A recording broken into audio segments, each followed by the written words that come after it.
1949। Confusion वाला सवाल है साथियों।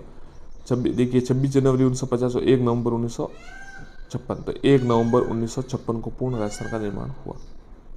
राजस्थान में उच्च न्यायालय की मुख्य पीठ कहाँ है? जयपुर, जोधपुर, बीकानेर या उदयपुर। तो जयपुर जोधपुर में उच्च न्यायालय की, जोधपुर में है मुख्य खंडपीठ है। राजस्थान में प्रथम आम चुनाव कब हुए? 1952, 1950, 1948 या 1949। तो जहाँ पूरे देश में प्रथम आम चुनाव हुए थे उसी समय राजस्थान में भी हुए थे, तो 1950, माफ कीजिएगा 1952। राजस्थान का लौह पुरुष किसे कहा जाता है? जय नारायण व्यास, दामोदर लाल व्यास, महाराणा प्रताप या जमनालाल बजाज। तो जो राजस्थान के लौह पुरुष है वो दामोदर व्यास को कहा जाता है। राजस्थान का नेहरू किसे कहा जाता है? मोहनलाल सुखाड़िया, पंडित जुगल किशोर चतुर्वेदी, जमनालाल बजाज या जय नारायण व्यास। तो राजस्थान के नेहरू पंडित जुगल किशोर चतुर्वेदी को कहा जाता है। आगे देखते हैं, राज्य की प्रथम महिला राज्यपाल नियुक्त की गई। किनको राज्य की प्रथम महिला राज्यपाल नियुक्त किया गया? श्रीमती प्रतिभा पाटिल, श्रीमती सरोजिनी नायडू, श्रीमती सुचित्रा सिंह या सरोज देवी श्रीमती। तो प्रतिभा सिंह पाटिल को सबसे पहले राजस्थान की महिला राज्यपाल नियुक्त किया गया था। राज्य की कौन सी विधानसभा कार्यकाल की समाप्ति से पूर्व ही भंग कर दी गई थी? तो देखिए कौन सी, तीसरी, चौथी, पांचवी या छठी। तो साथियों याद रखिएगा छठी विधानसभा थी जिसे कार्यकाल के पूर्व ही भंग कर दिया गया था। डांग क्षेत्र में आने वाले भूभाग है धौलपुर, करौली, सवाई माधोपुर या उक्त सभी। तो डांग क्षेत्र में आने वाले भूभाग है उक्त सभी। राजस्थान के प्रथम व एकमात्र राज प्रमुख थे महाराजा भवानी सिंह, उदयपुर महाराणा भोपाल सिंह, उदयपुर महाराणा भीम सिंह या जयपुर महाराजा सवाई सिंह। तो जो राजस्थान के प्रथम एकमात्र राज प्रमुख थे वो सवाई मान सिंह थे जयपुर के। राजस्थान के प्रथम राज्यपाल सरदार गुरुमुख निहाल सिंह, सरदार जोगेंद्र सिंह, सरदार मनमोहन सिंह या सरदार सरदारा सिंह। तो देखिए सरदार गुरुमुख निहाल से उत्तर है इसका। राजस्थान की प्रथम महिला विधायक याद रखिएगा श्रीमती यशोदा देवी, श्रीमती महारानी गायत्री देवी, श्रीमती प्रभा राव, श्रीमती प्रतिभा पाटिल। तो प्रतिभा पाटिल तो राज्य की प्रथम महिला मुख्यमंत्री राज्यपाल थे और महारानी गायत्री देवी सांसद थे शायद और श्रीमती यशोदा देवी विधायक थे, ध्यान रखिएगा। भारत का पहला परमाणु परीक्षण कहाँ किया गया था? पोखरण जैसलमेर, डीडवाना नागौर, बामनावास, सवाई माधोपुर, शिव बाड़मेर। तो भारत का पहला परमाणु परीक्षण पोखरण जैसलमेर में किया गया था। मैग्सेसे पुरस्कार प्राप्त करने वाली राजस्थान की प्रथम महिला श्री रतन शास्त्री, श्रीमती अरुणा राय, श्रीमती शारदा भार्गव या वीणा सहारण। तो मैग्सेसे पुरस्कार प्राप्त करने वाली प्रथम महिला श्रीमती अरुणा राय। राजस्थान का प्रवेश द्वार कहलाता है भरतपुर, जयपुर, जोधपुर या फिर अलवर। तो राजस्थान का प्रवेश द्वार भरतपुर कहलाता है। राजस्थान का एकमात्र स्टॉक एक्सचेंज कहाँ स्थित है? बीकानेर, अजमेर, जयपुर या जोधपुर। तो इसका उत्तर है जयपुर। राजस्थान के प्रथम मुख्य सचिव कौन थे? जमनालाल बजाज, रघुनाथ सिंह, के राधाकृष्णन या परमचंद। तो राजस्थान के प्रथम मुख्य सचिव के राधाकृष्णन थे, ध्यान रखिएगा। राजस्थान का शब्द का प्राचीनतम प्रयोग किस शब्द ग्रंथ में हुआ है? राजरूपक, मूढ़ोत नैन्सी की ख्यात, कुवेल माला या एक व दो। तो प्राचीनतम राजस्थान का जो प्रयोग हुआ है राजस्थान का शब्द का वो राजरूपक और मूढ़ोत नैन्सी की ख्यात में हुआ है, दोनों में उत्तर होगा डी। राजस्थान के प्रथम आम चुनाव के बाद बनने वाले प्रथम निर्वाचित मुख्यमंत्री थे श्री टीकाराम पालीवाल, श्री मोहनलाल सुखाड़िया, श्री जयनारायण व्यास या श्री हीरालाल शास्त्री। तो निर्वाचित टीकाराम पालीवाल। आप याद रखिएगा निर्वाचित तो त से टीकाराम पालीवाल याद रखिएगा। राजस्थान की पहली पोस्ट वुमेन कौन है? आंची देवी शर्मा, भूरी देवी शर्मा, गोपाली देवी शर्मा या सरोज देवी शर्मा। पहले पोस्ट में गोपाली देवी शर्मा। राजस्थान राज्य का क्षेत्रफल 2.9 लाख वर्ग, तो आपको पता 3,42,000 है वो, तो याद रखिएगा। कर्क रेखा राजस्थान राज्य किस जिले से होकर गुजरती है? अजमेर, बांसवाड़ा, उदयपुर, चित्तौड़। तो कर्क रेखा गुजरती है बांसवाड़ा से। राजस्थान देश के किस भाग में स्थित है? याद रखें, देखिए दक्षिण पश्चिम है, उत्तर पश्चिम है, उत्तर पूर्व, दक्षिण पूर्व, ये तो हो ही नहीं सकते। उत्तर पश्चिम और दक्षिण पश्चिम, तो उत्तर पूर्व में है, उत्तर पश्चिम में है। करेक्ट रेखा राजस्थान के किन जिलों से होकर गुजरती है? झालावाड़, बांसवाड़ा, बांसवाड़ा डूंगरपुर, उदयपुर डूंगरपुर, बांसवाड़ा। तो करेक्ट रेखा बांसवाड़ा डूंगरपुर से गुजरती है। राजस्थान के उत्तर दक्षिण तथा पूर्व पश्चिम बिंदुओं को मिलाने वाली काल्पनिक रेखा जिससे जिले में आपस में, आपको पता है जैसे एक लाइन इधर खींची जाए, एक लाइन बीचों बीच, तो कौन सा जिला आएगा? तो जयपुर, नागौर, जैसलमेर, अजमेर। जैसलमेर नहीं आ सकता, अजमेर भी नहीं आएगा, जयपुर और नागौर, तो नागौर आएगा। राजस्थान की स्थलीय सीमा की लंबाई है 5,920, 5,940, 4,850, 1,070। तो स्थलीय सीमा की लंबाई 5,920 है। राजस्थान का नामकरण किसने अपने कृति में किया? Colonel James Tod, colonel Thomas, Max Muller, V Smith. तो कर्नल जेम्स टॉड। राजस्थान का पश्चिम से पूर्व देशांतरी विस्तार, तो पश्चिम से पूर्व है 69 डिग्री 30 मिनट से पूर्व से 78 डिग्री 17 मिनट पूर्व। ये जो है जिस जिले में 70 डिग्री, ध्यान रखिए 70 डिग्री देशांतर रेखा किस जिले से गुजरती है? तो जैसलमेर, धौलपुर, नागौर या जोधपुर। तो 70 डिग्री पूर्वी देशांतर जैसलमेर से गुजरती है। रेड क्लिफ रेखा का राजस्थान में विस्तार है हिंदमंद कोट गंगानगर से बाकासर बाड़मेर, कोणागांव गंगानगर से शाहगढ़ जालोर, हिंदुमल कोट गंगानगर से शाहगढ़ जालोर, कोणागांव गंगानगर से बाकासर बाड़मेर। तो हिंदुमल कोट गंगानगर से बाकासर बाड़मेर तक है।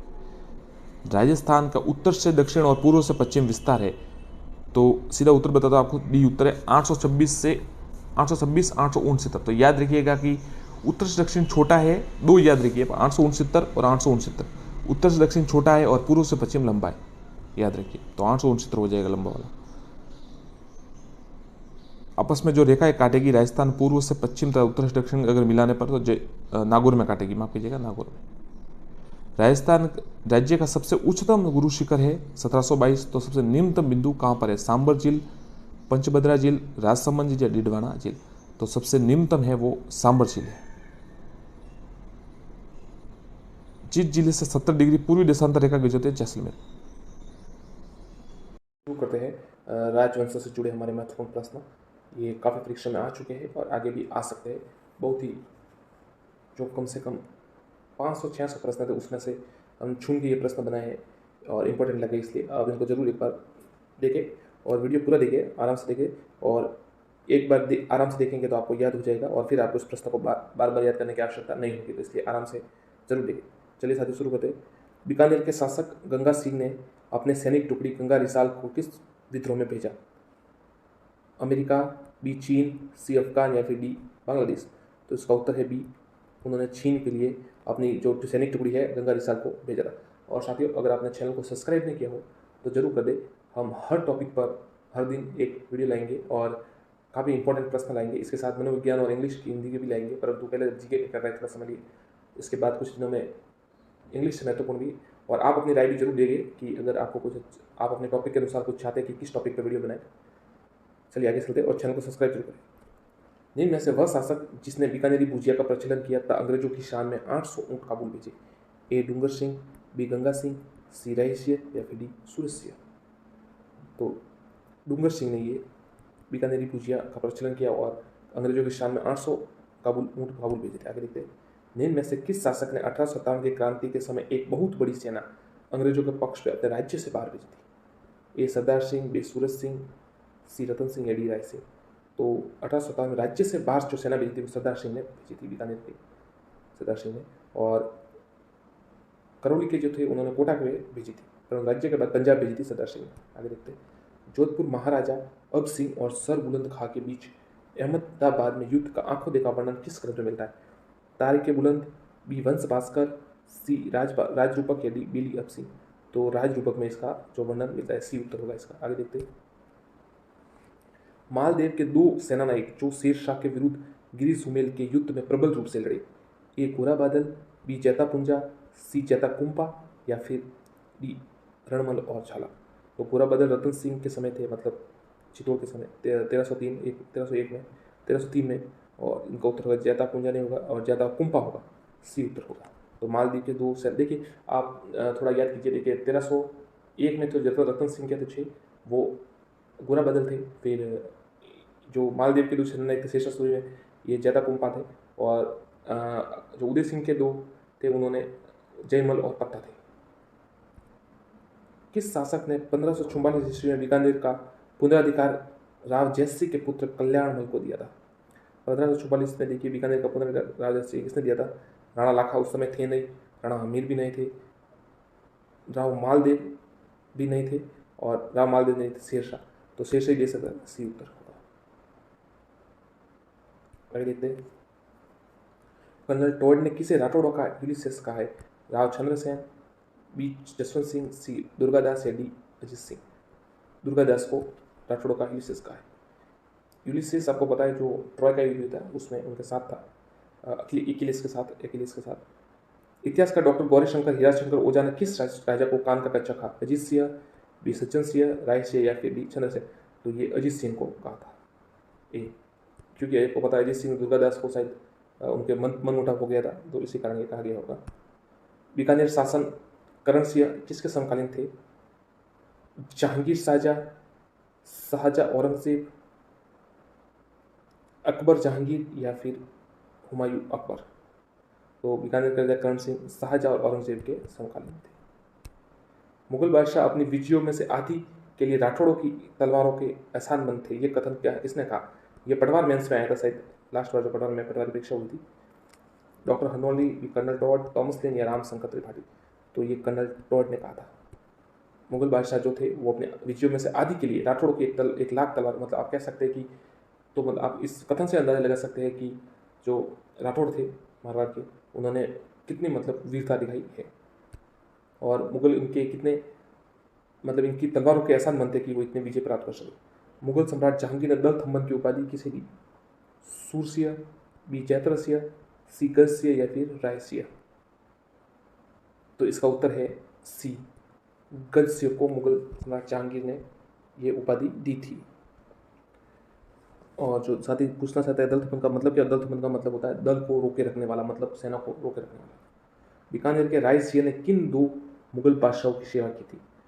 अकबर और जहांगीर, बी जहांगीर और शाहजहां, सी शाहजहां औरंगजेब और बाबर और हुमायूं? तो रायसिया ने अकबर और जहांगीर की से ये उनके साथ समकालीन थे। 1572-73 में अकबर ने जोधपुर को किसके सुपुर्द किया था? ये बीकानेर के रायसिया, उदय सिंह, राव जोधा या मान सिंह? तो देखिए राव जोधा तो थे नहीं, उदय सिंह को करेंगे नहीं, तो इन दोनों में से एक है, तो ये उत्तर है ए बीकानेर के रायसिया के था। इतिहासकार बदायूं ने किस युद्ध को गोकुंदा का युद्ध कहा? ए हल्दी घाटी का युद्ध, बी चित्तौड़ का युद्ध, सी दिवेर का युद्ध या टिकू? तो बदायूं ने इसे गोकुंदा का युद्ध, हल्दी घाटी के युद्ध को कहा था, ये उत्तर होगा। और अबुल फजल ने हल्दी घाटी का युद्ध था उसे क्या कहा था उसको? देखिए इसको गोकुंदा का कहा था इसने हल्दी घाटी के युद्ध को बदायूं और अबुल फजल ने खन्नौर का युद्ध कहा था। आगे देखते हैं। राणा सांगा ने दिल्ली के सुल्तान को पराजित किया था? इब्राहिम लोदी, खिलजी, बेगड़ा या ग्वारी? देखिए ग्वारी समकालीन नहीं था, खिलजी भी समकालीन, बेगड़ा जरूर था, परंतु इब्राहिम लोदी इसका सही उत्तर है, दिल्ली के सुल्तान को। आगे देखते साथियों। मेवाड़ के किस शासक की मृत्यु के पश्चात मेवाड़ का गुहिल वंश सिसोदिया वंश कहलाया? राज सिंह, जैत्र सिंह, रतन सिंह या मोगल? तो इसका उत्तर होगा सी रतन सिंह, रावत रतन सिंह, जो उसके पश्चात अमीर बने थे। और देखिए उनको सिसोदिया वंश, जो सिसोदा ग्राम है वहाँ इसके कारण कहलाया। अलाउद्दीन खिलजी द्वारा चित्तौड़ का नाम दिया गया? देखिए अलाउद्दीन खिलजी ने चित्तौड़ का क्या नाम दिया? ए खैराबाद, बी खिजराबाद, सी जलालाबाद या फिर डी नसीराबाद?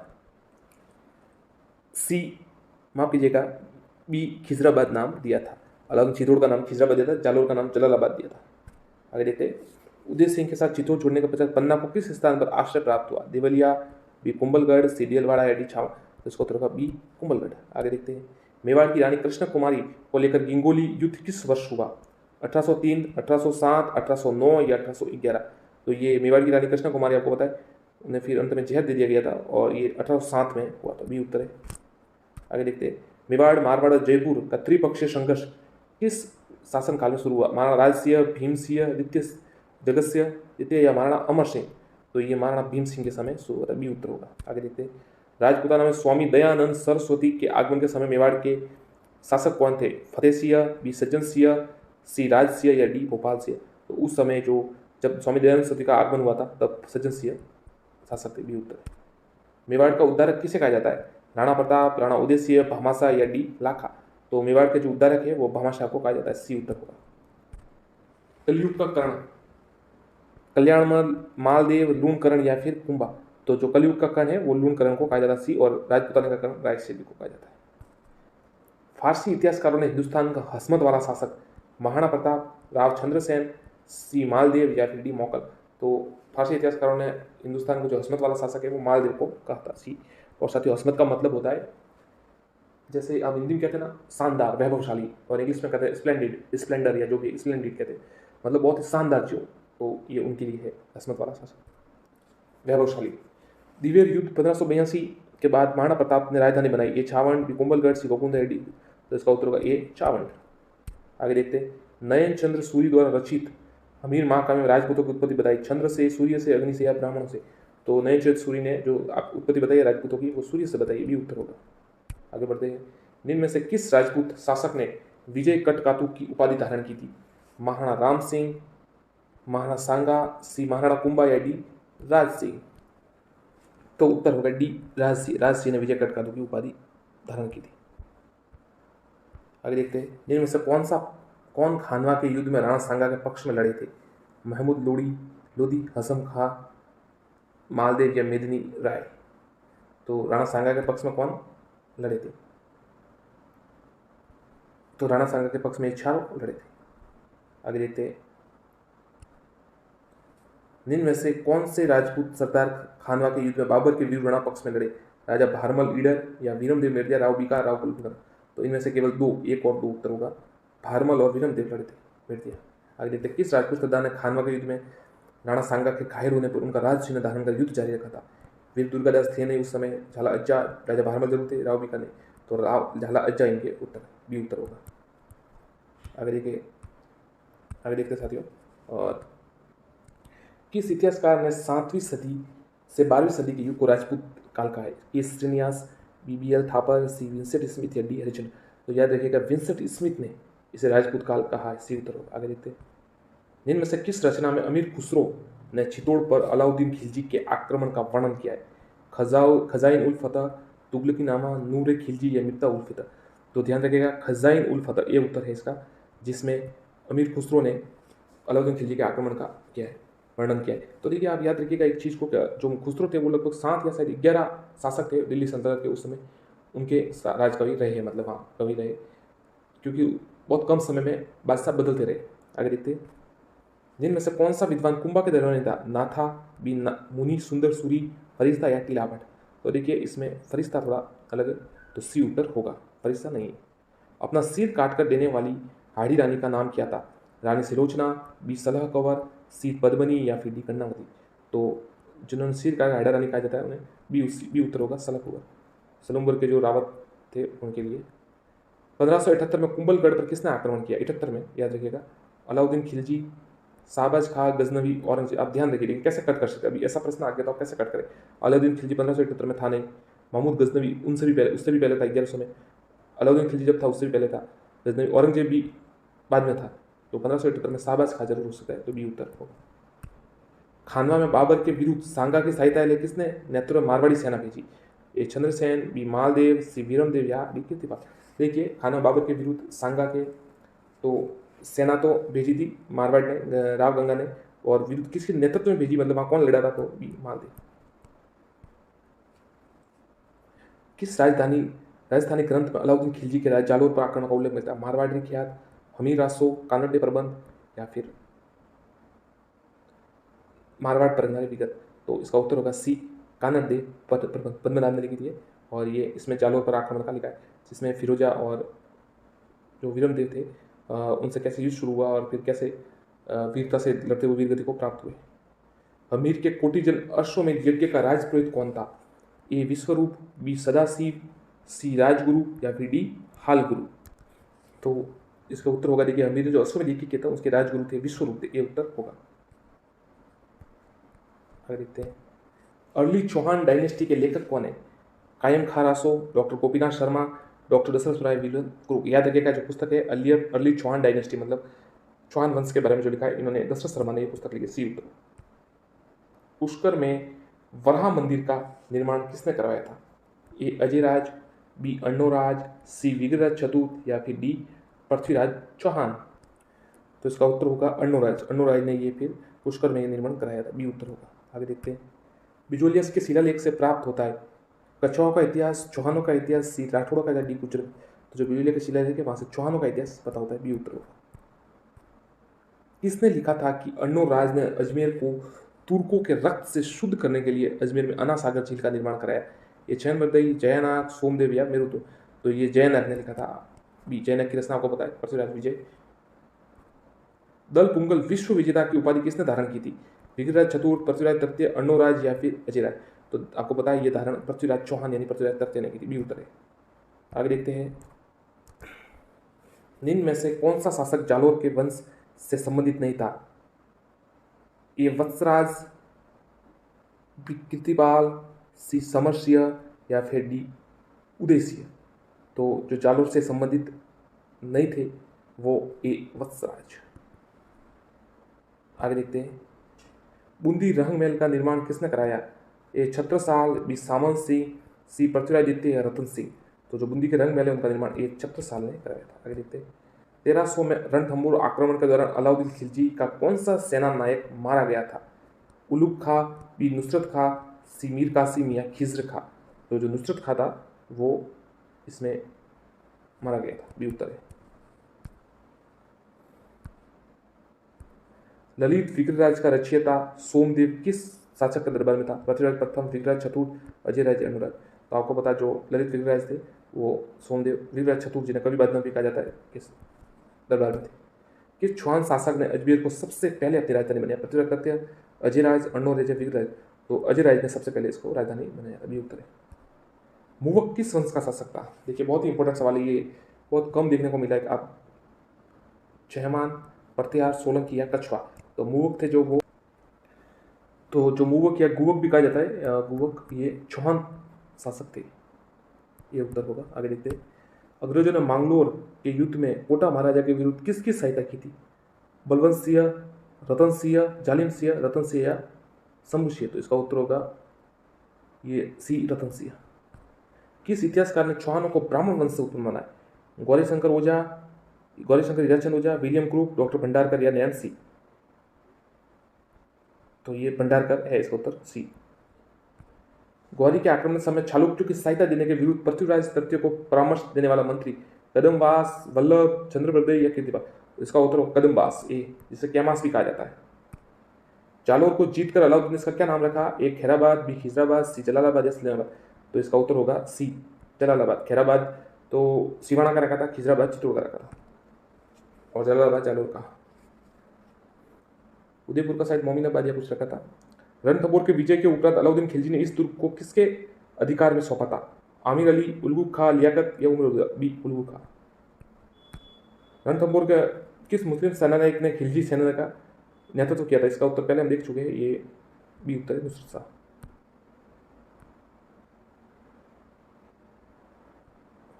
सिरोही के शासक ने ईस्ट इंडिया कंपनी से संधि की थी? सिद्धांत सिंह, बी कीर्तिपाल सिंह, सहसमल या डी शिव सिंह। तो शिव सिंह ने ये उत्तर है, इसमें शिव सिंह उत्तर होगा, डी उत्तर। शिव सिंह ने हस्ताक्षर किए थे संधि पर। पृथ्वीराज तृतीय का समकालीन छिंदे शासक परमादिदेव, जयवर्मा, सी कृतिवर्मा या अशोका। तो परमादिदेव थे जिनको हरा दिया था, और इनके आला उदल इनके सेनापति थे, जो बहुत ही वीर थे और वीर गति को प्राप्त हुए थे। निम्न से किस शासक के, तो आला उदल के बारे में ये बात प्रसिद्ध है, जो परमादिदेव थे इनके जो सेनापति थे, कि उन्होंने कहा था जब तक वैरी जीवे कैसे सो जाए, मतलब उन्होंने कहा था कि जब तक शत्रु जीवित है तब सो कैसे जाए, तब तक नींद कैसे आए। तो बहुत ही वो वीरता से लड़े थे।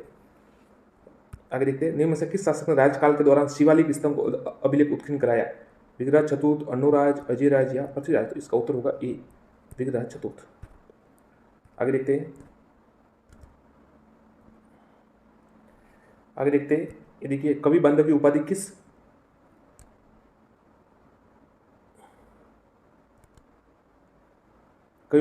किस चौहान शासक को प्राप्त थी? विग्रहराज चतुर्थ। साथियों नमस्कार। साथियों, रीड मेंस और वे स्कूल व्याख्याता सेकंड ग्रेड के लिए क्रम में आज हम राजस्थान दर्शन करेंगे।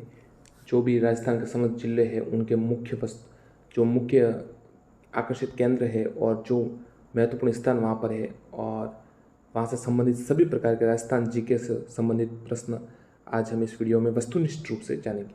चैनल को सब्सक्राइब जरूर करें और वीडियो को लाइक एंड शेयर करें। आप हमारे प्लेलिस्ट में जा सकते हो और सभी कोचिंग्स के नोट्स और काफ़ी वस्तुनिष्ठ प्रश्न है जो आप देख सकते हैं। चलिए शुरू करते हैं। 12वीं सदी में अजमेर नगर की स्थापना किसके द्वारा की गई? अजय राज द्वारा, अनाजी द्वारा, अजयपाल द्वारा, पृथ्वीराज द्वारा।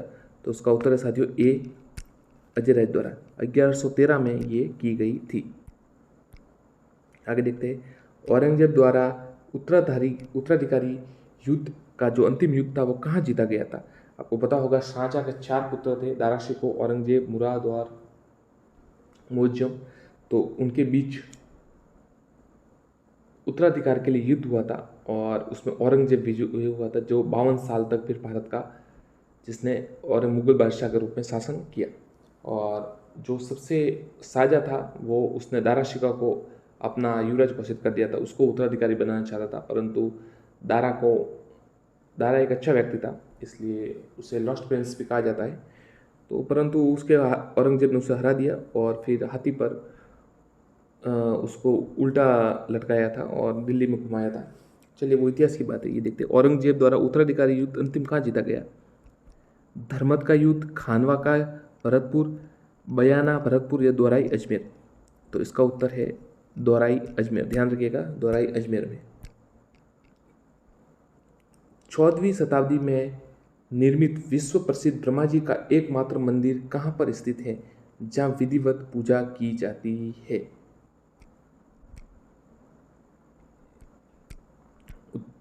अब सद देखिए, आप देख सकते हैं। एक पुष्कर, बी आमेर, सी निब्राना अलवर या डी सांबर। तो ए इसका उत्तर ए है पुष्कर। पुष्कर में है ब्रह्मा जी का मंदिर। आगे देखते हैं।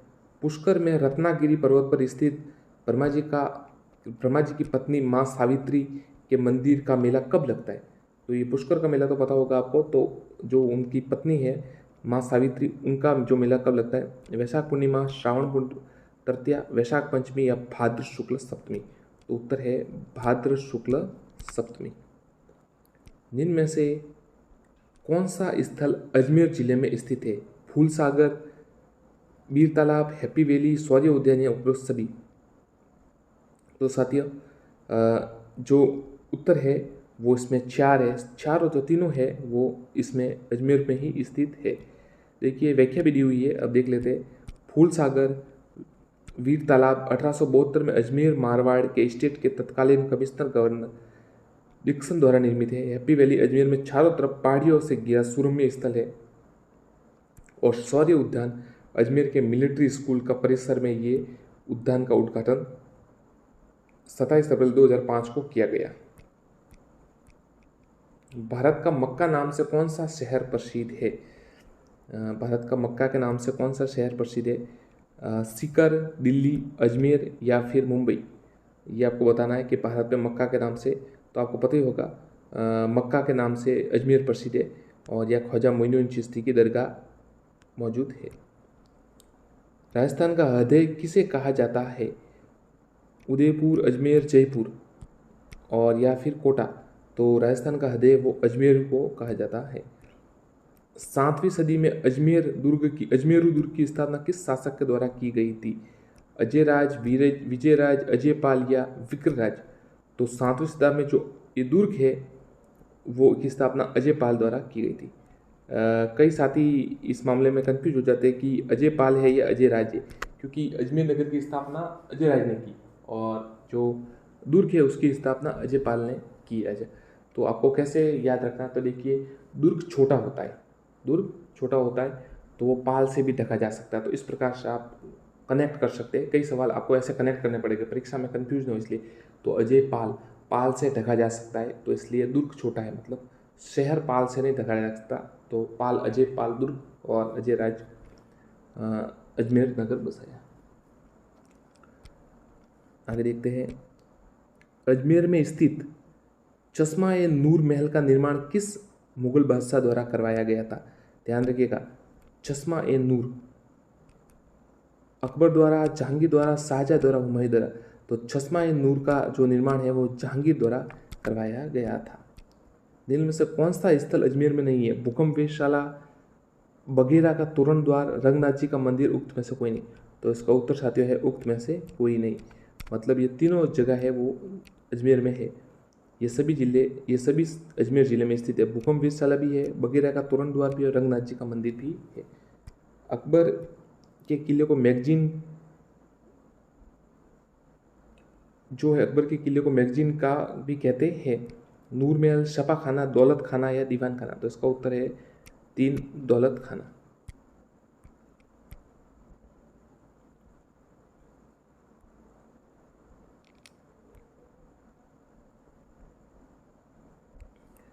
अढ़ाई दिन का झोपड़ा किसके द्वारा बनाया गया?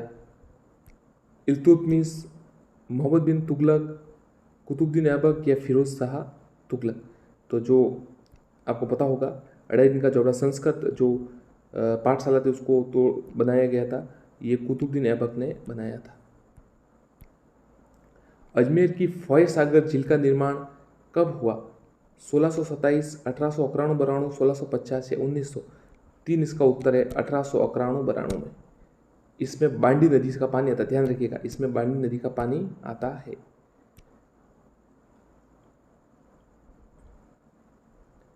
अब्दुल्ला खां का मकबरा कहाँ स्थित है? कोटा, पुष्कर, अजमेर या अलवर। तो अजमेर के बारे में पढ़ रहे तो अजमेर में ही होगा, 3 उत्तर है। टुकड़ा का मकबरा कहाँ स्थित है? फुलेरा, पुष्कर, किशनगढ़ या पांडुपोल। किशनगढ़ अजमेर में ही है, तो ये किशनगढ़ इसका उत्तर हो गया। ये चारों अजमेर में ही है, परंतु सी इसका उत्तर किशनगढ़। पंचकुंड जहाँ पांडव कुछ समय तक अज्ञातवास में रहे स्थित है।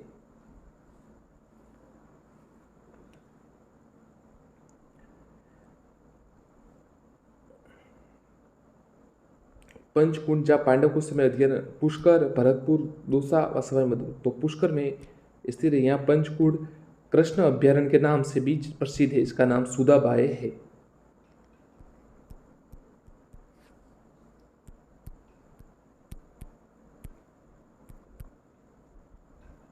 अब देखते साथियों, शेरशाह सूरी के नाम पर बना शेर चश्मा किस जिले में है? तो ये तारागढ़ किले में है। राजस्थान में किस जिले में दरगाह परिसर में घोड़े की मजार है? अजमेर, डूंगरपुर, नागौर, झुंझुनू। तो इसका उत्तर है साथियों ए, अजमेर में घोड़े की मजार स्थित है। अजमेर में तारागढ़ पर हजरत मीरा साहब के दरगाह परिसर में स्थित घोड़े की मजार पूरे हिंदुस्तान में केवल अजमेर में ही है, ध्यान रखिएगा, अजमेर में ही है तारागढ़। ख्वाजा मोइनुद्दीन चिश्ती के साहबजादे ख्वाजा फखरुद्दीन चिश्ती की दरगाह कहाँ पर स्थित है? सरवाड़, दूदू, बयाना या पिपलोद। तो इसका उत्तर है सरवाड़ साथियों, ये उत्तर होगा। किशनगढ़ के किस किले में आंतरिक भाग में जीवरख का महल कहते हैं? किशनगढ़ के केसरगढ़, केहरीगढ़, किशनगढ़ दुर्ग या उक्त में से कोई नहीं। तो केहरीगढ़ इसका उत्तर है। कोकण तीर्थ किसे कहा जाता है? रणकपुर, पुष्कर, माउंट आबू या बीकानेर। आप अपना उत्तर दीजिए। कोकण तीर्थ है वो पुष्कर को कहा जाता है।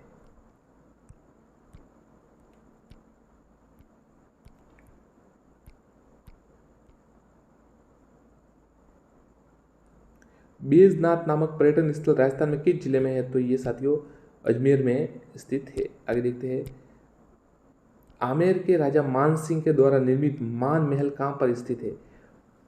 आमेर के राजा थे वो मान सिंह द्वारा। पुष्कर, किशनगढ़, नाथद्वारा या सांबल। तो ये इसका उत्तर होगा, पुष्कर में स्थित है। मानगढ़ मान महल पुष्कर झील के किस तट पर स्थित है? ये आपको बताइए साथियों, मान महल है जो पुष्कर झील के तट पर स्थित है। अब देखिए, ख्वाजा 1464 में ख्वाजा साहब की पक्की मजार व उस पर गुम्बद किसने बनाया? मोहम्मद खिलजी, होशंग शाह गौरी, गयासुद्दीन या मीर उस्मान। तो गयासुद्दीन इसका आंसर है साथियों। रीड में प्री में आया था, आपको पता होगा इस सवाल कि सबसे पहले कौन गया था। अजमेर में ख्वाजा की दरगाह की बड़ी देग किसने भेंट की थी? हुमायूं, अकबर, जहांगीर या शाहजहां। तो अकबर ने जो बड़ी देग है वो भेंट की थी। छोटी देग जहांगीर द्वारा, ध्यान रखिएगा, बड़ी देग अकबर द्वारा, छोटी देग जहांगीर द्वारा, ऐसे सवाल बनते। 1638 में ख्वाजा मोइनुद्दीन चिश्ती के दरगाह में शाहजहानी मस्जिद का निर्माण किसने कराया? तो देखिए नाम से पता चल जाता है, शाहजहां ने करवाया था। नया नगर या ब्यावर किसने बसाया था? अच्छा सवाल है साथियों, बहुत ही अच्छा सवाल। अब राजा बस्सी मल, राजा अजयपाल, राजा माधो सिंह या कर्नल डिक्सन? तो साथियों 4 उसका उत्तर होगा, कर्नल डिक्सन ने ये ब्यावर को बसाया था। अजमेर में स्थित निम्न में से किस स्थल का निर्माण स्वतंत्रता के लिए के पश्चात हुआ? पृथ्वीराज स्मारक, मेयो कॉलेज या तारागढ़ या सोनी जी की नसिया? एक उत्तर होगा पृथ्वीराज स्मारक, स्वतंत्रता के पश्चात हुआ। तारागढ़ पहाड़ी पर स्थित चौहान सम्राट पृथ्वीराज तृतीय का स्मारक 13 जनवरी चिन्नू को राष्ट्र को समर्पित किया गया। बुद्ध की 2500वीं जयंती पर सन 1976 में स्थापित अशोक विहार किस जिले में स्थित है? अजमेर, अलवर, जयपुर, झालावाड़? इसका उत्तर है साथियों अलवर। अशोक विहार थाईलैंड, ताइवान की बौद्ध संस्थाओं के सहयोग से स्थापित किया गया। अब देखिए तिजारा जैन मंदिर, तिजारा जैन मंदिर, ये देखिए एक सवाल साथियों आया था कि किस चौहान शासक ने पुष्कर में वराह मंदिर का निर्माण कराया? अजय राज, ये रीड में आया था। अजय राज, विग्रहराज, अर्णोराज या फिर पृथ्वीराज? तो अर्णोराज ने ये वराह मंदिर का निर्माण कराया था। सोनी जी की नसिया अजमेर में किस जैन तीर्थ का मंदिर है? आदिनाथ, नेमिनाथ, महावीर या पार्श्वनाथ? तो जो सोनी जी की नसिया है वो आदिनाथ से संबंधित उनकी तीर्थ का मंदिर है। कचहरिया मंदिर कहाँ पर है? किशनगढ़, अजमेर में, ध्यान रखिएगा। लाल मंदिर के नाम से क्या प्रसिद्ध है? सोनी जी की नसिया, सिंच बांसवाड़ा, नागजी नौगजा जैन मंदिर, नंदिनी माता का तीर्थ? ये उत्तर है सोनी जी की नसिया जो है वो लाल मंदिर के नाम से प्रसिद्ध। अजमेर में स्थित है प्रसिद्ध जैन तीर्थ शेख मंदिर मस्जिद, प्रसिद्ध जैन तीर्थ है। अजमेर स्थित नरेली है, नारेली में प्रसिद्ध जैन तीर्थ है, ध्यान रखिएगा। अलवर नगर की स्थापना आमेर के राजा काकिल देव के छोटे पुत्र, देखिए बहुत ही अच्छा सवाल साथियों, किसने की थी अलवर की स्थापना? पृथ्वीराज, अजयराज, अलगराज या प्रताप सिंह? तो देखिए जो काकिल देव आमेर के राजा थे उसके उनके छोटे पुत्र अलगराज ने ये अलवर की स्थापना की थी।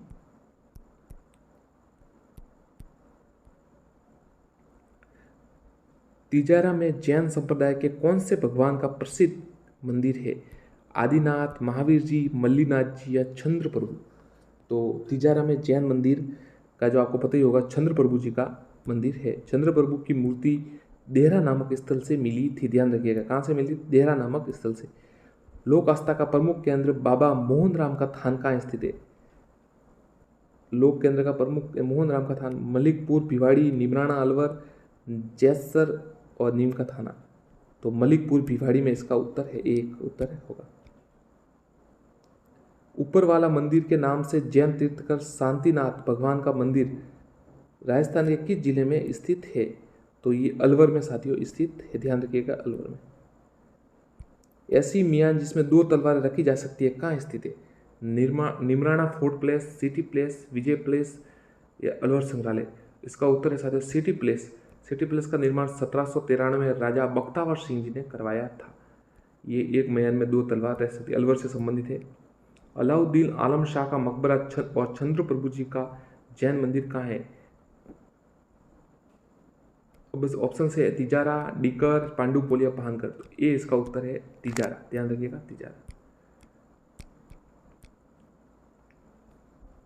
निम्न में से कौन सा स्थान राज्य पक्षी गोड़ावन की शरण स्थली है? तिलोनिया, सांकलिया, कहरीगढ़ या सरवाड़? तो इसका उत्तर शायद 2 है, सौकलिया। अजमेर जिले का सबसे बड़ा सिंचाई बांध नारायण सागर बांध की नींव कब रखी गई थी? उत्तर है 31 अक्टूबर 1955, ध्यान रखिएगा 31 अक्टूबर 1955 को नारायण सागर बांध जो अजमेर का सबसे बड़ा है। ब्यावर के पास झालिया ग्राम में खारी नदी पर बना, किस पर बना है? खारी नदी पर। नारायण सागर बांध 1962 में बनकर तैयार हुआ था। 31 अक्टूबर 1955 में नींव रखी थी। मुगल काल में राजस्थान के किस जिले को राजपूताना का नाका तथा ब्रिटिश काल में राजपूताना की छवि कहा गया? तो ये अजमेर उत्तर होगा। जैन धर्म से संबंधित रावण पार्श्वनाथ मंदिर राजस्थान में किस जिले में है? तो देखिए, रावण पार्श्वनाथ मंदिर बारा, अलवर, बूंदी या कोटा। आपको पता होना चाहिए कि रावण पार्श्वनाथ का मंदिर अलवर जिले में स्थित है। दो उत्तर है इसका, अलवर। नौगजा का जैन मंदिर किस जिले में स्थित है? भरतपुर, अलवर, टोंक या कोटा। नौगजा का जैन मंदिर अलवर में स्थित है। ये भगवान पार्श्वनाथ के विशाल जैन मंदिर का अवशेष है, जिसमें भगवान पार्श्वनाथ की 9 गज ऊंची प्रतिमा है। अति प्राचीन नौचकिया जैन मंदिर किस भगवान का है? आदिनाथ, मल्लीनाथ, नेमिनाथ या संभवनाथ।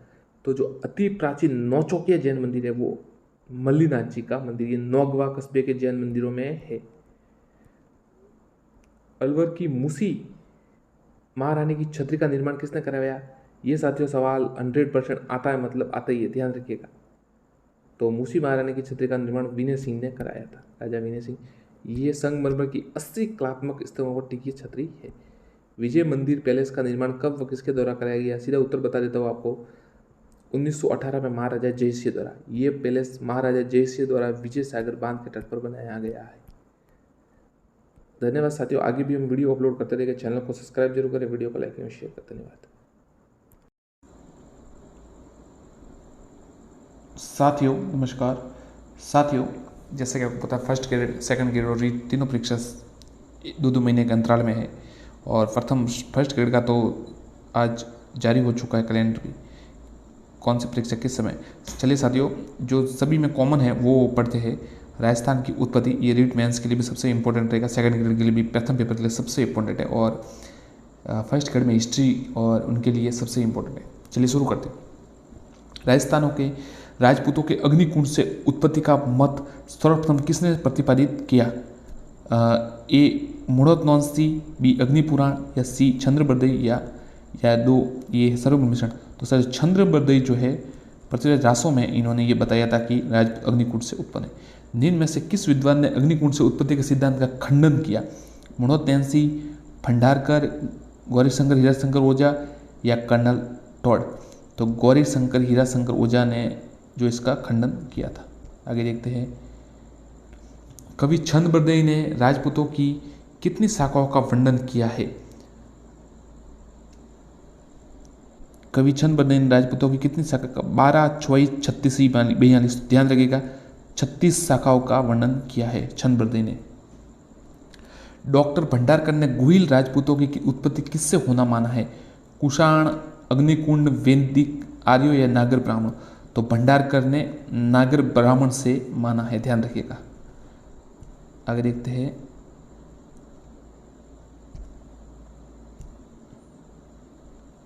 किस विद्वान ने राजपूतों को शक व सीथियन प्रमाणित करने के लिए तर्क दिया? राजपूतों के रीति रिवाज शक सीथियन गुणों से मिलते हैं। तो CV Vaidya, doctor Bhandarkar, colonel Tod या डॉक्टर गौरीशंकर हीराशंकर ओझा। तो कर्नल टॉड ने ये दिया था, उत्तर है 3। आगे देखते हैं। किस विद्वान ने राजपूतों को हूणों की संतान बताया? VA Smith, doctor Bhandarkar, Gaurishankar Hirashankar Ojha, Cunningham. तो हूणों की जो संतान है वो वीए स्मिथ ने बताया, ध्यान रखिएगा। मतलब विदेशी बताया, तो वीए स्मिथ खुद विदेशी है, तो आप इससे कनेक्ट कर सकते हैं। हर्षनाथ शिलालेख में चौहानों का बताया गया है। सूर्यवंशी, छंद्रवंशी, वैदिक कार्यों के संतान अग्निकुंड से उत्पन्न। तो जो हर्षनाथ शिलालेख है उसमें सूर्यवंशी बताया गया है। डॉक्टर गौरीशंकर हीरा ओझा, सीवी वैद्य ने राजपूतों की उत्पत्ति किससे मानी है? अग्निकुंड से, विदेशियों से, वैदिक आर्यों से या ब्राह्मणों से। तो साथियों, दो गौरीशंकर हीराशंकर ओझा, सीवी वैद्य ने वैदिक आर्यों से मानी है। निम्न में से किस विद्वान ने राजपूतों की उत्पत्ति के मिश्रित जातीय अवधारणा का समर्थन किया? ये साथियों थोड़ा अलग है सवाल, ये आप याद रखिएगा। A doctor Gopinath Sharma, B CV Vaidya, doctor Ojha या डीपी चट्टोपाध्याय। तो इसका उत्तर है 2, डीपी चट्टोपाध्याय, जिन्होंने ध्यान रखा मिश्रित जातीय अवधारणा का समर्थन किया है। राजपूतों की विदेशी उत्पत्ति का मत का सर्वप्रथम विद्वान ने प्रतिपादित किया? सीवी वैद्य, भंडारकर, कर्नल टॉड या ईश्वरी प्रसाद। उत्तर है 2, कर्नल टॉड। पृथ्वीराज रासों में राजपूतों की उत्पत्ति बताई गई है अग्निकुंड से, ध्यान रखिएगा, छानबरदई ने दिया ये। भारतीय इतिहास में निम्न में से किस अवधि को राजपूत काल कहा गया है? तो याद रखिएगा 7वीं शताब्दी से 12वीं शताब्दी तक का जो समय था उसे राजपूत समय कहा गया है। आगे देखते हैं।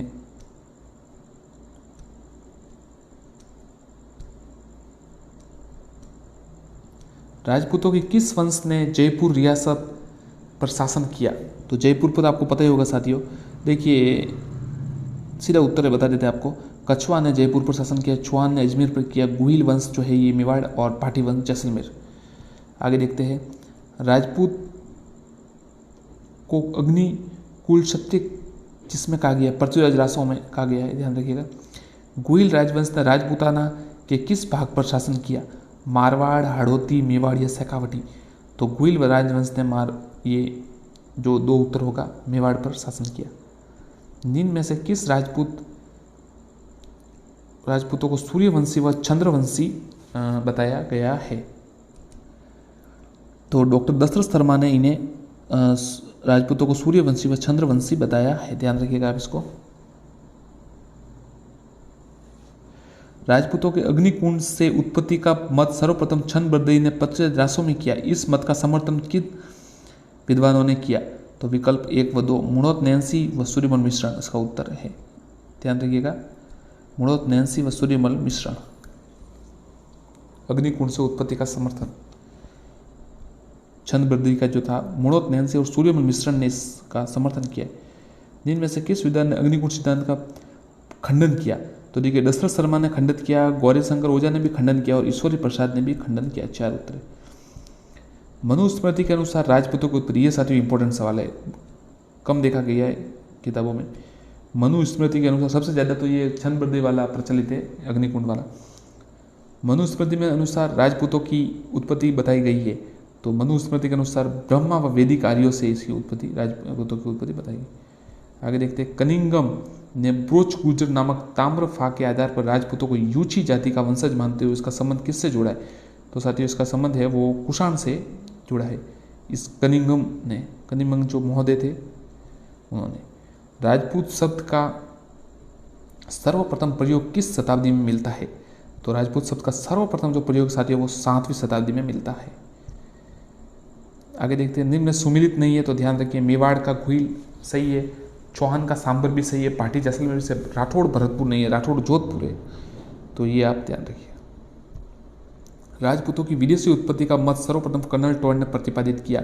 इस मत का खंडन किसने विद्वान ने किया? तो ये देखिए गौरीशंकर हीराशंकर ओझा जी ने इसका खंडन किया था।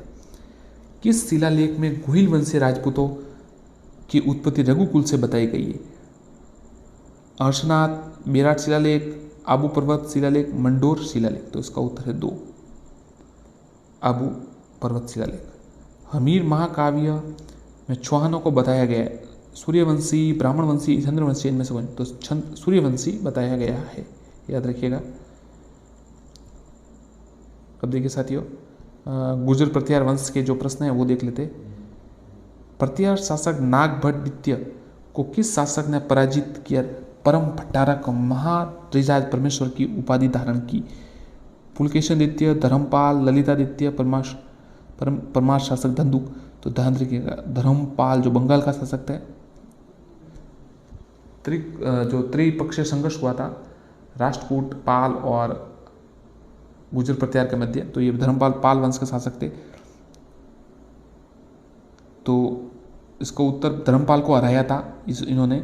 नागभट्ट द्वितीय ने किस शासक को पराजित? तो धर्मपाल द्वितीय को, और परम भट्टारक महाराजाधिराज परमेश्वर की उपाधि धारण की थी, धर्मपाल को हराया था।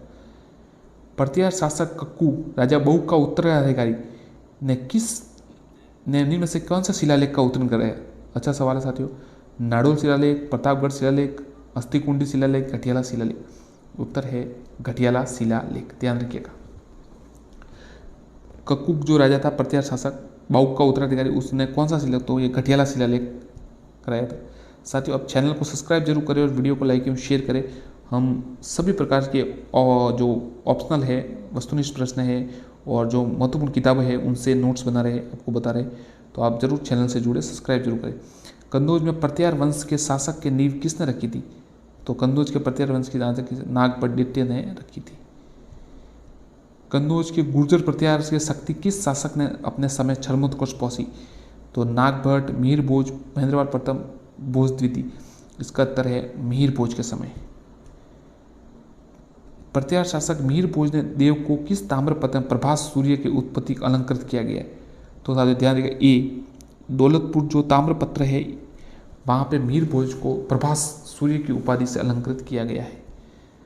प्रसिद्ध कवि लेखक राजशेखर किस शासक के गुरु थे? ध्रुवपाल प्रथम, मिहिर भोज, नागभट्ट द्वितीय, महेंद्रपाल। तो महेंद्रपाल के गुरु थे, महेंद्रपाल प्रथम के। राजशेखर। राजस्थान में प्रत्यार वंश के संस्थापक हरिश्चंद्र की राजधानी थी। तो जो हरिश्चंद्र थे उसकी राजधानी सर्वप्रथम मंडोर थी। साथियों ध्यान रखिएगा, मंडोर। आगे देखते हैं, प्रत्यार शिलालेखों में पदाधिकारियों का रूप किस रूप में लिखा गया है? राजपुरुष, युवा, युवराज, मंत्री या रत्नी। तो राजपुरुष के रूप में लिखा गया है। भोज, मिहिर भोज किस वंश का शासक था? गुर्जर प्रत्यार, परमार, चौमान या गुइल। तो एक उत्तर है इसका गुर्जर प्रतिहार। जो भोज मिहिर भोज किस वंश का शासक था? गुर्जर प्रत्यार का शासक था। मंडोर के प्रत्यार माने जाते हैं क्षत्रिय, शूद्र, वैश्य, ब्राह्मण। तो एक उत्तर है क्षत्रिय। मंडोर के प्रत्यार। मिहिर भोज किस वंश से? तो ये आपको गुर्जर प्रत्यार बता दिया गया। इतिहासकार आर.सी. मजूमदार के अनुसार गुर्जर प्रत्यार ने कितनी शताब्दी तक अरब आक्रमण को बाधक का काम किया? तो साथियों आपको पता ही होगा, इन्होंने जो इन्हें रक्षक कहा जाता है, प्रत्यार यानी द्वारपाल जो एकदम रक्षा करते, 6वीं से 12वीं शताब्दी तक। ग्वालियर अभिलेख का संबंध किस प्रत्यार शासक थे? तो देखिए ग्वालियर प्रतिलेख जो है माफ कीजिएगा अभिलेख का संबंध नागपाट प्रथम, मिहिर भोज, वस्ताराजे, नागपट द्वितीय। 3 उत्तर होगा इसका, मिहिर भोज से इसका संबंध है। पाल वंश, गुर्जर प्रत्यार व राष्ट्रकूट वंश के मध्य हुए त्रिपक्षीय संघर्ष का प्रारंभ किस गुर्जर प्रत्यार ने किया था? तो जो ये त्रिपक्षीय संघर्ष था इसका प्रारंभ वत्स राज के समय हुआ था। मोनोक नैन्सी ने प्रत्यारों की कितनी शाखाओं का वर्णन किया? 26। ध्यान रखिएगा 26। और चंद बरदई ने राजपूतों की 36 शाखाओं का क्या है? प्रत्यार शासकों निम्न में से कौन सा अच्छा वीणा वादक था? जोंट प्रत्यार, हरिश्चंद्र, शिलूक या रचिल। तो ये जोंट प्रत्यार है वो अच्छे वीणा वादक थे। प्रत्याहारों की मंडोर शाखा ने किस शासक के नागभट्ट द्वितीय के सामंत के रूप में कार्य किया? धर्मपाल के विरुद्ध युद्ध में भाग लिया। तो मंडोर शाखा के शासक नागभट्ट द्वितीय के सामंत के रूप में कार्य और बंगाल के धर्मपाल के। तो जो ककूक है उस ककूक नहीं कक ने, साथ ध्यान है ककूक अलग है और कक अलग है, तो आप 3 उत्तर लिखिए कक। प्रत्याहारों की भीनमाल शाखा का संस्थापक था नागभट्ट प्रथम, नागभट्ट द्वितीय, ककूक या वत्सराज। तो भीनमाल शाखा का एक उत्तर है नागभट्ट प्रथम। गुर्जर प्रत्यारों की सभी शाखाओं में सबसे प्राचीन शाखा कौन सी है? भीनमाल शाखा, मंडोर शाखा, कन्नौज शाखा या राजगुर। तो उत्तर है मंडोर शाखा। निम्न में से किस विद्वान ने गुर्जर प्रत्यार को क्षत्रिय वंशीय बताया? तो गौरीशंकर, हीरा शंकर, गौरीशंकर हीरा जो ओझा थे उन्होंने ये बताया। निम्न में से किस प्रत्यारों को आदि पुरुष माना जाता है? हरिश्चंद्र को प्रत्यारों का आदि पुरुष माना जाता है। किस शासक ने दरबार को नागा अवलोक दरबार कहा जाता है? तो नागभट्ट प्रथम का जो दरबार था उसे नागा अवलोक दरबार कहा जाता है।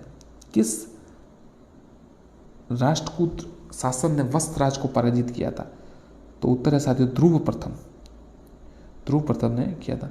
नागभट्ट द्वितीय ने किस शासक को परास्त कर कन्नौज पर अपना अधिकार? तो ये साथियों धर्मपाल, देवपाल, इंद्राद्वित, छक्रायुद्ध। तो छक्रायुद्ध को हराकर इन्होंने नागभट्ट द्वितीय ने ये किया था, कन्नौज पर आक्रमण क्या कहते हैं आधिपत्य कर लिया। धन्यवाद साथियों, आगे का वीडियो हम कल बनाएंगे और अगली क्लास में आपको मिल जाएगा। चैनल को सब्सक्राइब जरूर करें, वीडियो को लाइक एवं शेयर करें। धन्यवाद साथियों, नमस्कार। चैनल को सब्सक्राइब करें और वीडियो को लाइक एवं शेयर करें। साथियों, वस्तुनिष्ठ प्रश्न है राजस्थान के मेले और त्यौहार, इससे बाहर आपका एक भी प्रश्न नहीं आएगा, तो आप चैनल से जुड़े रहे और सब्सक्राइब जरूर करें वीडियो को। चलिए साथियों शुरू करते हैं। किस उत्सव के साथ मांगलिक कार्यों का प्रारंभ माना जाता है? ए जन्माष्टमी, बी देव उठनी 11, स नवरात्रि या D A B Basant Panchami.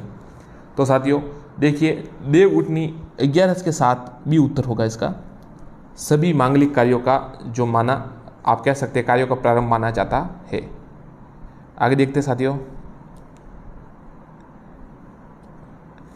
Rajasthan में निम्न में से कौन सा त्योहार श्रावण मास में नहीं आता है? तीज, बी जन्माष्टमी, सी नागपंचमी या डी रक्षाबंधन। तो देखिए श्रावण मास में देखिए जो तीज है वह भी ये श्रावण मास में आती है, एक तीज श्रावण मास में, एक भाद्रपद में आती है। नागपंचमी ये भी श्रावण मास में आती है और रक्षाबंधन तो श्रावण पूर्णिमा को आता है। तो इसका अर्थ है कि 2 जन्माष्टमी भी उत्तर होगा, वो श्रावण मास में नहीं आती है। जो जन्माष्टमी वह भाद्रपद की कृष्ण अष्टमी को आती है। तो याद रखिएगा ये। आगे देखते हैं, राजस्थान में बड़ी तीज मनाई जाती है? श्रावण कृष्ण तृतीया, श्रावण शुक्ल तृतीया, भाद्रपद कृष्ण तृतीया, आषाढ़ कृष्ण तृतीया। आप अपना कमेंट में उत्तर जरूर दीजिएगा। तो देखिए जो राजस्थान में बड़ी तीज है वो सी भाद्रपद कृष्ण तृतीया को मनाई जाती है। आगे देखते साथियों, निम्नलिखित कथनों पर विचार करें और नीचे दिए गए कोड के आधार पर प्रश्न का उत्तर दें। निर्जला एकादशी ज्येष्ठ शुक्ल एकादशी को मनाई जाती है, बी गुरु पूर्णिमा आषाढ़ पूर्णिमा को मनाई जाती है, या सी बड़ी तीज भाद्रपद कृष्ण तृतीया को मनाई जाती है। तो साथियों ये इसका उत्तर देखेंगे तो आप तीनों इसके उत्तर सही है, बी उत्तर होगा। आगे देखते हैं, तिल चौथ का व्रत किस माह में मनाया जाता है? माघ, अश्विन, कार्तिक या फिर वैशाख। तो तिल चौथ का जो व्रत है आप उत्तर दीजिए कमेंट में, और उत्तर होगा इसका माघ। माघ महीने की कृष्ण चौथ को ये मनाया जाता है, याद रखिएगा। आगे देखते हैं, राजस्थान में उप छठ का पर्व कब मनाया जाता है? अब आने वाला है उप छठ का पर्व। श्रावण शुक्ला षष्ठी, भाद्रपद शुक्ल षष्ठी, भाद्रपद कृष्ण षष्ठी या अश्विन कृष्ण षष्ठी। तो साथियों जो उप छठ का पर्व है वो भाद्रपद कृष्ण षष्ठी को मनाया जाता है, याद रखिएगा भाद्रपद कृष्ण षष्ठी। और इसे कहीं कहीं छाना छठ भी कहते हैं, जो उसका प्रश्न आगे आ जाएगा आपके। आगे देखते हैं, राजस्थान में कौन से क्षेत्र शुक्ल पंचमी को गुलाबी गणगौर मनाई जाती है? मतलब किस क्षेत्र में मनाई जाती है गुलाबी गणगौर?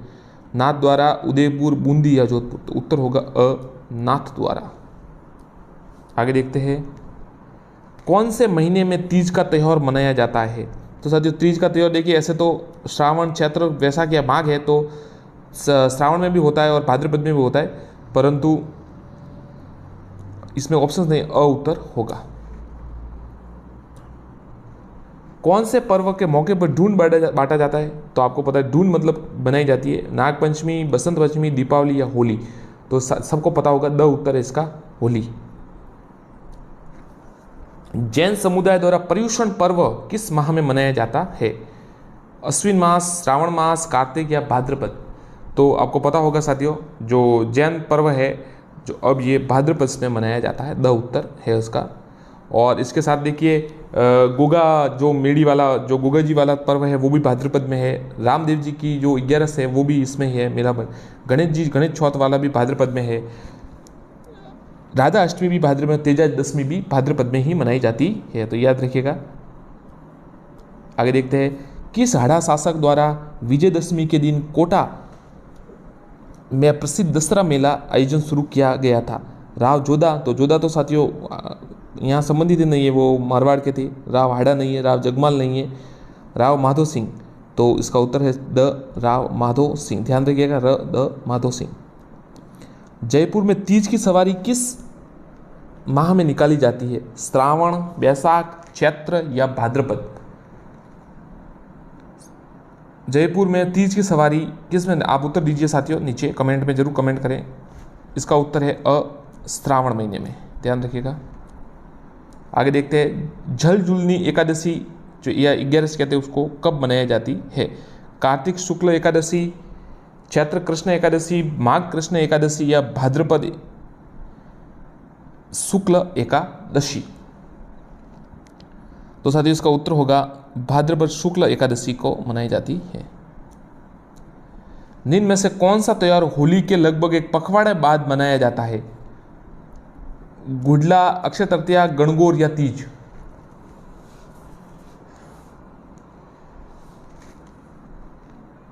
होली के एक पखवाड़े बाद, तो इसका उत्तर होगा स गणगौर। आगे देखते हैं राजस्थान में गुडला त्योहार कब मनाया जाता है। चैत्र कृष्ण अष्टमी, श्रावण कृष्ण अष्टमी, जैन शुक्ल अष्टमी, चैत्र शुक्ल अष्टमी या भाद्रपद शुक्ल अष्टमी। तो देखिए गुडला का जो त्यौहार है वो चैत्र कृष्ण अष्टमी यानी अ को, ये ऑप्शन होगा, को मनाया जाता है। गुड़ी पड़वा का त्यौहार कब मनाया जाता है। चैत्र शुक्ला एकम, वैशाख कृष्णा एकम, ज्येष्ठ अमावस्या या चैत्र कृष्ण अष्टमी। तो गुड़ी पड़वा का जो त्यौहार है याद रखिएगा अ उत्तर है इसका, चैत्र शुक्ल एकम को मनाया जाता है। याद ध्यान से आप इसको कंठस्थ कर लीजिए गुड़ी पड़वा को। आगे देखते हैं षठ तिला एकादशी को किस भगवान की पूजा की जाती है। श्री राम की, श्री शंकर, भगवान विष्णु की या श्री कृष्ण की, किसकी पूजा की जाए षठ तिला एकादशी को। तो इसमें साथ उत्तर होगा राम, शंकर, विष्णु या कृष्ण। स उत्तर होगा भगवान श्री विष्णु की पूजा इसमें की जाती है। याद रखिएगा षठ तिला एकादशी को। त्रिपुर पूर्णिमा किसे कहते हैं, किस माह की पूर्णिमा को। अश्विन पूर्णिमा, कार्तिक पूर्णिमा, चैत्र पूर्णिमा या फिर श्रावण पूर्णिमा। तो साथियों जो त्रिपुर पूर्णिमा है वो ब उत्तर होगा, कार्तिक पूर्णिमा को कहते हैं। आगे देखते हैं किस त्योहार के काली गाय और काले तिलों का दान किया जाता है। तिल चौथ, गोपाष्टमी, बच बारस या षठ तिला एकादशी। तो देखिए नाम से पता चलता है ये माघ षठ तिला एकादशी माघ महीने में आती है। इसमें काली गाय और बछड़ों को काले तिलों का दान किया जाता है। धुलंडी का त्यौहार कब मनाया जाता है। तो होली के बाद मनाया जाता है, आपको पता ही है होली के एक दिन। तो चैत्र कृष्ण एकम, फाल्गुन कृष्ण एकम, श्रावण पूर्णिमा या वैशाख कृष्ण एकम। तो ये होली साथियों फाल्गुन में होती है और इसके एक दिन बाद ये चैत्र कृष्ण एकम को धुलंडी का त्यौहार मनाया जाता है। आगे देखते हैं गुरु पूर्णिमा कहते हैं आषाढ़ पूर्णिमा, श्रावण पूर्णिमा, भाद्रपद पूर्णिमा या माघ पूर्णिमा। तो गुरु पूर्णिमा साथियों आषाढ़ पूर्णिमा को कहते हैं और इसको व्यास पूर्णिमा भी कहते हैं। महर्षि वेद व्यास के उपलक्ष्य में ये उनके संबंधित है ये, तो ये मनाई जाती है। तो आषाढ़ पूर्णिमा को गुरु पूर्णिमा मनाई जाती है। छोटी तीज का त्यौहार किस माह में मनाया जाता है। चैत्र, श्रावण, भाद्रपद या कार्तिक। छोटी तीज का त्यौहार किस माह में मनाया जाता है। ब उत्तर होगा श्रावण, छोटी तीज का त्यौहार।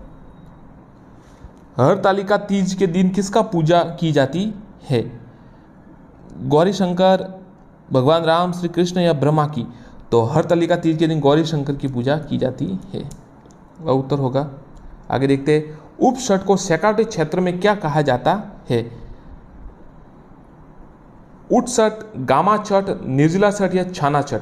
तो आपको बताया था साथियों ये पहले सैकाटे में इसको छाना छठ कहा जाता है। जल जुलनी 11 कब मनाई जाती है। जल जुलनी 11 कार्तिक शुक्ला, चैत्र कृष्ण एकादशी, माघ कृष्ण एकादशी या भाद्रपद शुक्ल एकादशी। तो इसका उत्तर है साथियों द भाद्रपद शुक्ल एकादशी। आगे देखते हैं भाद्रपद कृष्ण जो बारस को मनाया जाने वाला द्वादशी कहते हैं जिसे त्योहार निम्न में से है। तुलसी पूजन, बच बारस, ढूंढ या अन्नकूट। तो साथियों नाम से पता चलता है बच बारस इसका उत्तर होगा। भाद्रपद कृष्ण द्वादशी को, भाद्रपद कृष्ण द्वादशी को बच बारस मनाई जाती है। याद रखिएगा आप इसको। किस त्योहार पर विद्या की देवी सरस्वती की पूजा होती है? त्रिपुर पूर्णिमा, शरद पूर्णिमा, गुरु पूर्णिमा या बसंत पंचमी? तो साथियों इसका उत्तर होगा बसंत पंचमी। अगला प्रश्न साथियों, निम्न में से ईसाइयों का त्योहार कौन सा नहीं है? तो देखिए थर्सडे, असेंशन डे, ईस्टर या क्रिसमस। नाम से पता चल रहा है साथियों, इंग्लिश नेम नहीं है थर्सडे, ये इसका उत्तर होगा ए। आगे देखते हैं, किस धर्म में नव वर्ष का प्रारंभ नवरोज से होता है? जैन, पारसी, बौद्ध या सिंधी? तो साथियों देखिए किस धर्म में नव वर्ष का प्रारंभ नवरोज से होता है? जैन, पारसी, बौद्ध या सिंधी? तो पारसी धर्म में जो है नवरोज का पर्व मनाया जाता है। बी उत्तर होगा इसका। आगे देखते हैं, लीलटास पक्षी का दर्शन किस त्योहार पर शुभ माना जाता है? रक्षाबंधन, दुर्गा अष्टमी, धनतेरस या दशहरा? तो साथियों जो लीलटास पक्षी है उसका जो दर्शन है दशहरा को शुभ माना जाता है। आगे देखते हैं, गणेश चतुर्थी किस दिन मनाई जाती है? अभी गई है गणेश चतुर्थी साथियों 2 दिन पहले। श्रावण शुक्ल चतुर्थी, श्रावण कृष्ण चतुर्थी, भाद्रपद शुक्ल चतुर्थी या भाद्रपद कृष्ण चतुर्थी? तो ये साथियों आपको पता ही होगा अभी 2 दिन पहले, तो भाद्रपद शुक्ल चतुर्थी इसका उत्तर है। आगे देखते हैं, राजस्थान में तुलसी विवाह की परंपरा किस तिथि का एकादशी को निभाई जाती है? देवशयनी एकादशी, योगिनी एकादशी, देव उठनी या कमिका एकादशी? तो साथियों आपको पता होना चाहिए ये, इसका उत्तर है स, देव उठनी एकादशी को मनाई जाती है। ये कार्तिक में होती है। और आगे देखते हैं, गुरु गोविंद जयंती कब मनाई जाती है? गुरु गोविंद सिंह जयंती पौष शुक्ल सप्तमी, चैत्र शुक्ल सप्तमी, फाल्गुन शुक्ल तृतीया या माघ कृष्ण पंचमी? तो साथियों गुरु गोविंद जयंती आपको पता है लगभग जनवरी में आती है ये, और पौष शुक्ल सप्तमी को मनाई जाती है। कृष्ण जन्माष्टमी कब मनाई जाती? अभी कुछ समय पहले आपको पता ही होगा। भाद्रपद कृष्ण तृतीया तो वहीं से द्वादशी, अष्टमी ये तो भाद्रपद कृष्ण अष्टमी, सी उत्तर है इसका। आगे देखते हैं, बड़ी तीज, सातुड़ी तीज, कजली तीज कब मनाई जाती है? भाद्रपद शुक्ल तृतीया, भाद्रपद कृष्ण तृतीया, श्रावण पूर्णिमा, चैत्र कृष्ण तृतीया? तो देखिए जो बड़ी तीज है वो भाद्रपद कृष्ण तृतीया को मनाई जाती है। बस का उत्तर होगा। किस दिन में नेवलों की पूजा की जाती है? निर्डी नवमी, गुरु पूर्णिमा, योगिनी एकादशी, नेवला अष्टमी? तो देखिए निर्डी नवमी में आपको पता है नेवलों की पूजा की जाए, उत्तर है इसका। आगे देखते हैं, रामनवमी का त्योहार मनाया जाता है वैशाख शुक्ल नवमी, चैत्र शुक्ल नवमी, श्रावण कृष्ण नवमी या ज्येष्ठ पूर्णिमा? तो देखिए रामनवमी आपको पता है जल्द अब आने वाली है, और ये उस समय है मार्च महीने के लगभग, तो ब उत्तर होगा इसका रामनवमी, चैत्र शुक्ल नवमी। राजस्थानी त्योहार में सबसे ज़्यादा गीतों वाला त्योहार? तीज, गणगौर, दीपावली या होली? सबसे ज़्यादा गीत आपको पता है साथियों भी गणगौर में होगा। आगे देखते हैं, बुद्ध पूर्णिमा कब मनाई जाती है? वैशाख पूर्णिमा, चैत्र पूर्णिमा, भाद्रपद या फाल्गुन? तो बुद्ध पूर्णिमा साथियों जिसे पीपल पूर्णिमा भी कहते हैं, ये उत्तर होगा इसका, वैशाख पूर्णिमा, महात्मा बुद्ध का जन्म दिवस। राष्ट्रीय पंचांग का पहला व अंतिम माह होता है? फाल्गुन चैत्र, चैत्र वैशाख, पौष माघ या चैत्र फाल्गुन? इसका उत्तर था चैत्र फाल्गुन। राजस्थान में कजली तीज का त्योहार व मेला कहाँ प्रसिद्ध है? जो कजली तीज है तो आपको पता ही होगा साथियों जयपुर, बूंदी, शेखावाटी या जोधपुर? तो कजली तीज का त्योहार है और मेला ये बूंदी में प्रसिद्ध है। अक्षय तृतीया मनाई जाती है, आका तीज जिसे कहते हैं, वैशाख में, चैत्र में, ज्येष्ठ और श्रावण में?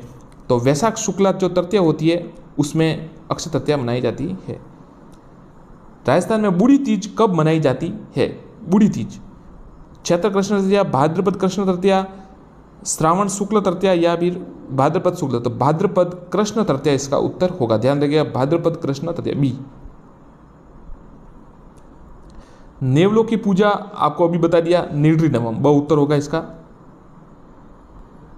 आगे देखते हैं, पीपल पूर्णिमा का त्योहार कब मनाया जाता है? पीपल पूर्णिमा का त्योहार आपको साथियों बताया था, वैशाख पूर्णिमा, माता बुद्ध से जो बुद्ध पूर्णिमा होती है वह उत्तर होगा। राजस्थान में त्योहारों का आगमन आपको बता दिया था साथियों, ये श्रावण तीज से शुरू होती है, श्रावण, ले डूबी, गणगौर, वो आपको पता ही होगा। कजरी तीज जिसे सातुड़ी तीज भी कहते हैं, किस माह में मनाई जाती है? भाद्रपद, चैत्र, पोष या सावन? तो अ उत्तर होगा भाद्रपद। जिस निम्न स्थानों में कौन सा पत्थरमार होली के लिए प्रसिद्ध है? महावीर, भरतपुर, ब्यावर या बाड़मेर? पत्थरमार होली आपको पता ही होगा,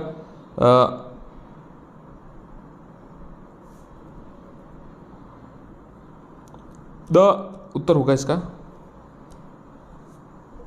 निम्न में से किसे गुगा नवमी कहा जाता है? गुगा नवमी देखिए अब आने वाली है। श्रावण के शुक्ल पक्ष, भाद्रपद के कृष्ण पक्ष नवमी, भाद्रपद के कृष्ण नवमी, श्रावण के और भाद्रपद के शुक्ल, तो भाद्रपद में बहुत सारे त्योहार आते हैं ये, तो भाद्रपद के कृष्ण नवमी में होगा। राजस्थान में प्रत्येक वर्ष चैत्र मास में गणगौर पूजा उत्सव की तिथि है। श्रावण शुक्ल पक्ष, श्रावण चैत्र कृष्ण पक्ष, चैत्र शुक्ल पक्ष तृतीय, श्रावण कृष्ण पक्ष, तो इसका उत्तर होगा स, चैत्र शुक्ल पक्ष तृतीय। धन्यवाद साथियों, जुड़े रहे, चैनल को सब्सक्राइब जरूर करें, वीडियो को लाइक एंड शेयर करें। आगे अभी शुरू करते हैं वापस। धन्यवाद साथियों, चैनल को सब्सक्राइब जरूर करें, वीडियो को लाइक एंड शेयर करें।